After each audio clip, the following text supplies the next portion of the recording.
2017 में American archaeologist की एक team the great pyramid of Giza के ऊपर रिसर्च कर रही थी। अचानक रिसर्चर्स को कुछ ऐसा मिला जिसने वहां मौजूद हर एक आदमी के होश उड़ा दिए। इन्फोटेनी टीवी की वीडियो में एक बार फिर से खुशामदीद। मिस्र में बनाए गए ये पिरामिड्स आज से तकरीबन 4500 साल पुराने हैं और इनमें सबसे बड़ा pyramid the great pyramid of Giza है, जो कि हजारों सालों से अपने अंदर कई राज छुपाए हुए है। एक अंदाजे के मुताबिक इस पिरामिड को बनाने में 23 लाख बड़े बड़े पत्थर इस्तेमाल हुए, जिनमें से कई पत्थरों का वजन 50 टन से भी ज्यादा था। और अगर टोटल वजन की बात की जाए तो इस पिरामिड का वजन 520 करोड़ किलो बनता है। हजारों साल पहले बनाए गए इन पिरामिड्स के अंदर आज भी कई ऐसे राज छुपे हैं जो कि टेक्नोलॉजी बढ़ने के साथ साथ खुलते जा रहे हैं। आज की इस वीडियो में हम मिस्र में हुई 3 ऐसी डिस्कवरीज के बारे में बात करेंगे जिनके मुतल्लिक सुनकर यकीन करना मुश्किल होगा। Number 3, secret chamber. 2017 में अमेरिकन आर्कियोलॉजिस्ट की एक team the great pyramid of Giza के ऊपर रिसर्च कर रही थी। 4500 साल पुराने इस मॉन्यूमेंट के ऊपर जब कॉस्मिक रेज डाली गई तो रिजल्ट के अंदर एक सीक्रेट चैम्बर नजर आने लगा। इससे पहले भी पिरामिड ऑफ गिज़ा के अंदर 3 सीक्रेट चैम्बर्स डिस्कवर हो चुके थे। पहला किंग चैम्बर, दूसरा क्वीन चैम्बर और तीसरे चैम्बर के अंदर एक ग्रैंड लाइब्रेरी बनाई गई थी, लेकिन ये हिडन चैम्बर पहली बार नजर आ रहा था। इस चैम्बर का साइज भी तीसरे चैम्बर के साइज जितना ही था, लेकिन कोई नहीं जानता कि इस चैम्बर को एशियंट इजिप्शियंस ने आखिर किस मकसद के लिए बनाया था और इस चैम्बर के अंदर आखिर क्या था, इसके मुतल्लिक आप जान सकेंगे इन्फोटेनी टीवी की आने वाली वीडियोस में।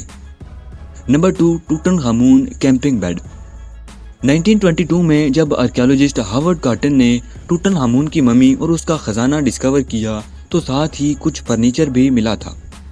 इस फर्नीचर में टूटनखामून का एक अजीब किस्म का फोल्डेबल बेड भी मौजूद था।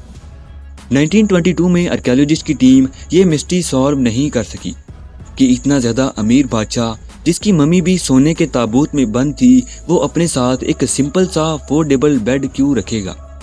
लेकिन 2017 में टोक्यो यूनिवर्सिटी की एक साइंटिस्ट नेमको निशिमोटो ने इस मिस्ट्री को भी सॉल्व कर दिया। निशिमोटो का कहना था कि बादशाह टूटनखामून बीमार होने के बाद भी हॉर्स राइडिंग और हंटिंग वगैरह किया करता होगा, इसलिए कमर के दर्द को कम करने के लिए ये खास किस्म का फोल्डेबल बेड डिजाइन किया गया ताकि किंग टूटनखामून जहां भी जाए ये खास किस्म का बेड अपने साथ लेकर जा सके। और कार्बन डेटिंग की एक रिपोर्ट के अंदर बताया गया कि ये बेड आज से तकरीबन 3000 साल पुराना है। और अब नंबर 1, डेजर्ट लाइन्स। इजिप्ट के सहरा में तूफान आने की वजह से जब रेत एक जगह से हटी तो वहां कुछ लाइनें नजर आने लगी।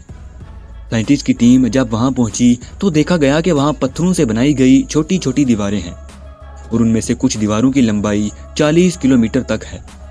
पहले तो ऐसा लग रहा था कि शायद ये किसी लॉस्ट सिविलाइजेशन की फाउंडेशन हो सकती है जो कि हजारों सालों से रेत के अंदर दबी हुई थी और तूफान आने की वजह से नजर आने लगी, लेकिन हकीकत कुछ और ही थी।